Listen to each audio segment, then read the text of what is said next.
আসসালামু আলাইকুম বন্ধুরা। তো হলিউডের একটা সিনেমা আছে গার্ডিয়ান অফ দ্য গ্যালাক্সি।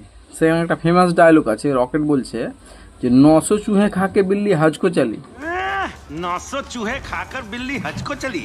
हाँ मुझे पता है तू कौन है, हर 10 नंबर ही जानता है तू कौन है। মনে হয় ডায়লগটা বিজেপির জন্যই লিখেছে। और बहुत सारे सांसद तो झूठ बोल बोल के सड़क पे घूम रहे। और ये जो पूरा झूठ पाखंड का ड्रामा इसलिए चल रहा है क्योंकि भारत में झूठ बोलना पाप है, लेकिन झूठ बोलना अपराध नहीं है। भारत में झूठ बोलना फ्रीडम ऑफ स्पीच कहलाता है। भारत में झूठ बोलना फ्रीडम ऑफ एक्सप्रेशन कहलाता है। इसलिए पूरा झूठ पाखंड चल रहा है। अमेरिका की तरीके अगर भारत में झूठ बोलना गंभीर अपराध होता, अगर अमेरिका का यह फेडरल पिनल कोड भारत में लागू होता तो संसद बढ़िया तरीके से चल रहा होता। ये जो बाहर ड्रामा हो रहा है, नौटंकी हो रही है, नौटंकी नहीं होती। अगर ये अमेरिका का फेडरल पिनल कोड भारत में लागू होता, झूठ बोलना गंभीर अपराध होता। जैसे सिंगापुर में झूठ बोलना गंभीर अपराध है, ऑस्ट्रेलिया में झूठ बोलना गंभीर अपराध है, और जस्टिस विद इन ईयर होता, मुकदमों का फैसला एक एक साल में होता। तो ये जो बहुत सारे बाहर ड्रामा कर रहे हैं, नौटंकी कर रहे हैं, सारे तिहाड़ में होते, ये जेल में होते। ये ঠিকই বলেছে, মিথ্যা কথা বলা পাপ কিন্তু অপরাধ নয়। যদি অপরাধ হতো তাহলে তো বিজেপি সব নেতারা আজকে জেলে থাকতো, কারণ দেশের মধ্যে সব থেকে বেশি মিথ্যা কথা বিজেপির নেতারা বলে।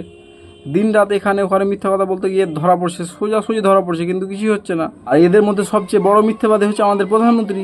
দেশের যেখানে সেখানে মিথ্যা কথা বলে বেড়ায়।